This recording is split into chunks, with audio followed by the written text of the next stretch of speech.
আসসালামু আলাইকুম। Mathematics 3 chapter 1 এর লেকচার 2 তে তোমাদের সবাইকে স্বাগতম। লেকচার 1 এ আমরা ত্রিভুজের ক্ষেত্রফল নির্ণয়ের কিছু গুরুত্বপূর্ণ অতি সংক্ষিপ্ত প্রশ্ন উত্তর করেছি। লেকচার 2 তেও আমরা ত্রিভুজের ক্ষেত্রফল নির্ণয়ের আরো কিছু গুরুত্বপূর্ণ অতি সংক্ষিপ্ত প্রশ্ন উত্তর করব। তোমরা যারা লেকচার 1 এখনো করোনি তাদের ক্ষেত্রেও এই ক্লাসটি দেখতে কোনো ধরনের সমস্যা হবে না। তবে লেকচার 1 এর প্রশ্নগুলোও তোমাদের পরীক্ষায় আসার জন্য খুবই গুরুত্বপূর্ণ, তাই আমার রিকোয়েস্ট থাকবে তোমরা লেকচার 1ও একবার দেখে নেবে। চলো আজকের ক্লাসটি শুরু করি। ম্যাথ করার পূর্বে আমরা কিছু গুরুত্বপূর্ণ সূত্র দেখে নেই। প্রথম সূত্রটি হচ্ছে ত্রিভুজের ক্ষেত্রফল ইকুয়াল হাফ গুণন এবি গুণন সাইন থিটা। এখানে এবি দ্বারা কি বোঝায় চিত্রের ত্রিভুজটার দিকে খেয়াল করো। এ দ্বারা ত্রিভুজের একটা বাহুর দৈর্ঘ্য বোঝাবে, বি দ্বারা ত্রিভুজের আরেকটা বাহুর দৈর্ঘ্য বোঝাবে এবং থিটা দ্বারা ত্রিভুজের এই দুইটি বাহুর মধ্যবর্তী যে কোণ আছে এই কোণটাকে বোঝাবে। এই সূত্রটা আমরা কখন অ্যাপ্লাই করব? যখন প্রশ্নে একটা ত্রিভুজের দুইটি বাহু এবং বাহু দুটির মধ্যবর্তী কোণের মান দেওয়া থাকবে, তখন আমরা এই সূত্রটি অ্যাপ্লাই করব। একটা ম্যাথ করলে এই সূত্রটি আরো ক্লিয়ার হয়ে যাবে তোমাদের কাছে। দেখো আমরা এই ম্যাথটি করি। প্রশ্নের দিকে খেয়াল করো। একটি ত্রিভুজের দুইটি বাহুর দৈর্ঘ্য যথাক্রমে 4 মিটার ও 6 মিটার। তাহলে একটা ত্রিভুজের দুইটি বাহুর দৈর্ঘ্য দেওয়া আছে, একটা 4 মিটার আর একটা 6 মিটার, এবং এদের অন্তর্ভুক্ত কোণ 45 ডিগ্রি। আমাকে কি বের করতে হবে? ত্রিভুজটার ক্ষেত্রফল বের করতে হবে। তাহলে দুইটি বাহুর দৈর্ঘ্য দেওয়া আছে, একটাকে আমরা এ ধরলাম, আরেকটাকে আমরা বি ধরলাম, এবং এদের মধ্যবর্তী যে কোণ দেওয়া আছে এটাকে আমরা থিটা ধরলাম। তাহলে এখানে আমরা কোন সূত্রে অ্যাপ্লাই করব? এই প্রথম সূত্রটা অ্যাপ্লাই করব, হাফ এবি সাইন থিটা। দেখো চিত্রের দিকে যদি খেয়াল করো আরো ভালোভাবে বুঝতে পারবে তোমরা। এই চিত্রের ত্রিভুজটার একটা বাহুর দৈর্ঘ্য দেওয়া আছে 6 মিটার, আরেকটা বাহুর দৈর্ঘ্য দেওয়া আছে 4 মিটার, এবং এই বাহু দুটির অন্তর্ভুক্ত কোণের মান 45 ডিগ্রি।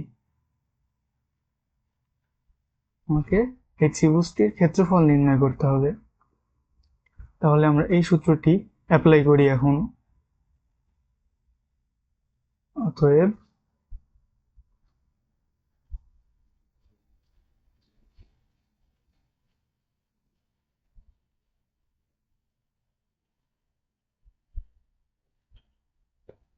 ত্রিভুজের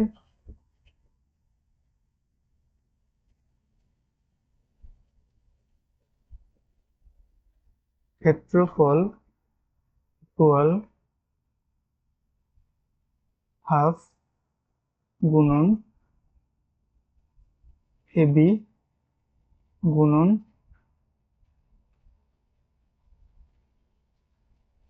সাইন থিটা ইকুয়াল হাফ গুণন এর মান কত? এর মান 4 গুণন বি এর মান কত? এখানে বি এর মান 6 গুণন থিটা এর মান কত? থিটা এর মান 45 ডিগ্রি গুণন সাইন 45 ডিগ্রি। এটা যদি আমরা ক্যালকুলেটরে বসাই তাহলে অ্যান্সার পাবো হাফ গুণন 4 গুণন 6 গুণন sin 45 degree equal 6√2 metre square.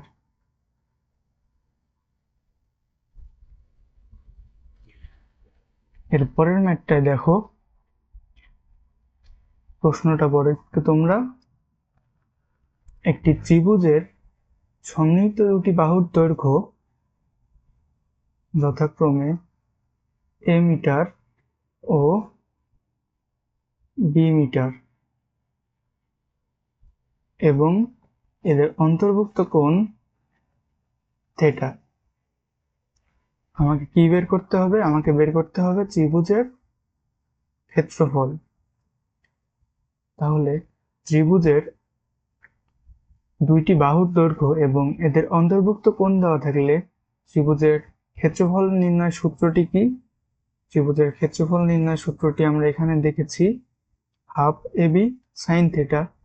Direct এই সূত্রটাই লিখতে হবে। অতএব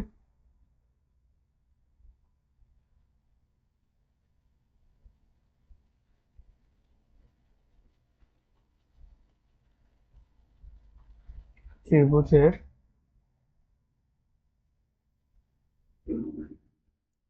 ক্ষেত্রফল ইকুয়াল হাফ গুণন ab গুণন sin থিটা।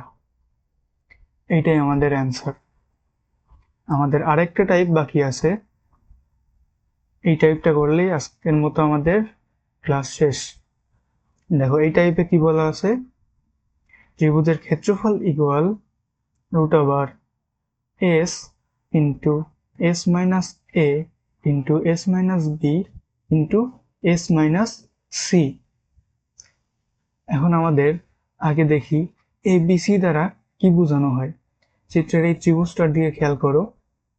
এই ত্রিভুজের একটা বাহুর দৈর্ঘ্য a, আরেকটা বাহুর দৈর্ঘ্য b এবং এই বাহুটার দৈর্ঘ্য c। তাহলে ABC দ্বারা ত্রিভুজের তিনটি বাহুর দৈর্ঘ্য বোঝানো হয়। আর এই ত্রিভুজটার পরিসীমা নির্ণয় করব কিভাবে? আমরা ক্লাস 1 নম্বর লেকচারে আমরা দেখেছি পরিসীমা নির্ণয়ের সূত্র।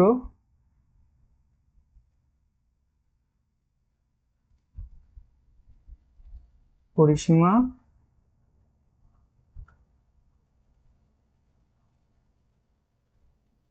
এই ত্রিভুজটার পরিসীমা কত হবে? ইকুয়াল তিনটি বাহুর যোগফল, অর্থাৎ a plus b plus c। এখন s মানে হলো অর্ধ পরিসীমা। অর্ধ পরিসীমা মানে কি? পরিসীমার অর্ধেক। তাহলে পরিসীমার অর্ধেক করলে আমরা কত পাবো? a plus b plus c by 2। অর্ধ পরিসীমাকে s দ্বারা প্রকাশ করা হয়, s equal a plus b plus c divided 2। দেখো আরেকবার বলি আমি, s মানে হচ্ছে অর্ধ পরিসীমা। অর্ধ পরিসীমা মানে কি? পরিসীমার অর্ধেক। পরিসীমা হচ্ছে a plus b plus c, আর এইটার অর্ধেক, তাহলে a plus b plus c by 2। এই দুইটা বিষয় মাথায় রাখতে হবে। এই সূত্রটা আমরা কখন অ্যাপ্লাই করব? যখন একটা ত্রিভুজের শুধু তিনটা বাহুর দৈর্ঘ্য দেওয়া থাকবে, তখন আমরা এই সূত্রটা অ্যাপ্লাই করে ত্রিভুজের ক্ষেত্রফল নির্ণয় করব। দেখো এই ম্যাথটা করলে আমাদের এই সূত্রটা আরো একটু ক্লিয়ার হয়ে যাবে। প্রশ্নটা একটু পড়ো তোমরা।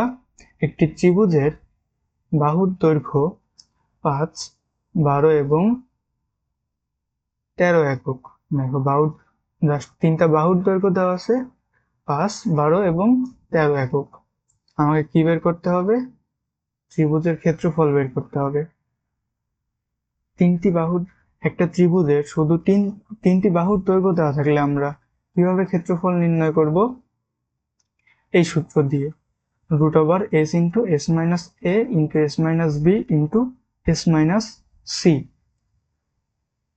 তাহলে প্রথমে আমরা abc নির্ণয় করি। এই ত্রিভুজটার a equal to আমরা ধরি a equal to 5 metre, sorry এখানে একক দেওয়া আছে, a equal to 5, b equal to 12 এবং c equal to 13।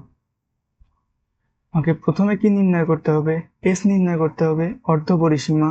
এই দেখো, এই সূত্রটা অ্যাপ্লাই করার জন্য আমাকে প্রথমে অর্ধপরিসীমা s এর মানটা বের করতে হবে। আগে আমরা s এর মানটা নির্ণয় করি। অতএব অর্ধপরিসীমা s equal a plus b plus c divided 2 equal 5 plus 12 plus 13 divided 2 equal, এটা যদি আমরা ক্যালকুলেটরে বসাই কত আসে? 5 প্লাস 12 প্লাস 13 ডিভাইডেড 2 ইকুয়াল 15। তাহলে আমাদের s এর মান কত আসলো? 15। এখন আমরা কি করব? এখন আমরা এই ক্ষেত্রফল নির্ণয়ের সূত্রটা অ্যাপ্লাই করব। আমরা s এর মানও জানি, a b c এই তিনটার মানও জানি। এখন জাস্ট আমরা এই সূত্রটা অ্যাপ্লাই করলে আমাদের ক্ষেত্রফল নির্ণয় কমপ্লিট।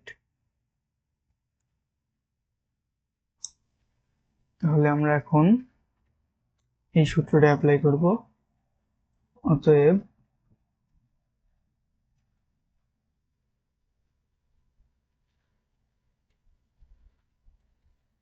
ক্ষেত্রফল equal root over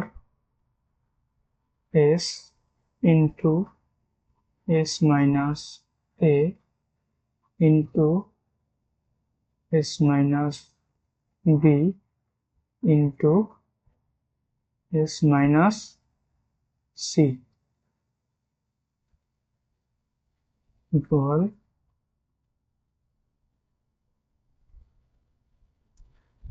root over s এর ভ্যালু কত? s এর ভ্যালু 15 ইন্টু 15 মাইনাস এর মান কত? এর মান 5 ইন্টু 15 মাইনাস বি এর মান কত? বি এর মান 12 ইন্টু 15 মাইনাস সি এর মান কত? 13 ইকুয়াল রুট ওভার 15 গুণন 15 থেকে 5 বাদ দিলে কত থাকে? 10 গুণন 15 থেকে 12 বাদ দিলে কত থাকে? 3 গুণন 15 থেকে 13 বাদ দিলে কত থাকে? 2। জাস্ট এটা এখন ক্যালকুলেটরে বসাবা, তোমাদের কাজ শেষ। আবার 15 গুণন 10 গুণন 3 গুণন 2 ইকুয়াল 30।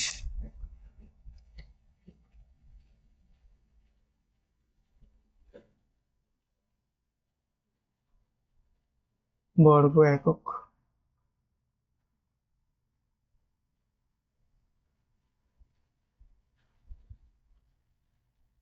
আশা করি তোমরা এই দুইটা টাইপ বুঝতে পেরেছো। এখন এই ভিডিওর ডেসক্রিপশন বক্স থেকে এই ক্লাসের লেকচার স্লাইডটি ডাউনলোড করে নেবে এবং 2 থেকে 3 বার এই ম্যাথগুলো প্র্যাকটিস করবে। আজকের মতো এখানেই বিদায় নিচ্ছি। আল্লাহ হাফেজ।